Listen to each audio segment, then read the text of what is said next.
ଆମକୁ କହିଛନ୍ତି ଯେ ଉଚ୍ଚସ୍ୱରରେ ହେଲେ ଜୟକୁ ନେବା ଜୟମାନ ହେବ ଏବଂ ସୂକ୍ଷ୍ମରେ ହେଲେ ନିତ୍ୟ ମନ୍ତ୍ର ନେବ।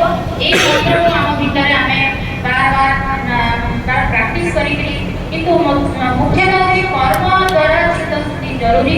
କର୍ମ ଦ୍ୱାରା ଆମେ ଚିତ୍ତ ଶୁଦ୍ଧ କରିକି ଯଦି ଆମେ ନାମକୁ ପ୍ରତି କୌଣସି ପ୍ରକାର ସମସ୍ୟା ଆସେ ଯେମିତିକି ବହୁତ ମା ମାନେ କୁହନ୍ତି, ବହୁତ ଜଣ ମା ମାନଙ୍କର ସ୍ୱାମୀମାନେ ଠାକୁରଙ୍କର ନୁହନ୍ତି ବା ପିଲାମାନେ ନୁହନ୍ତି, କିନ୍ତୁ ଆମେ ଯଦି ପ୍ରତ୍ୟେକ କାମ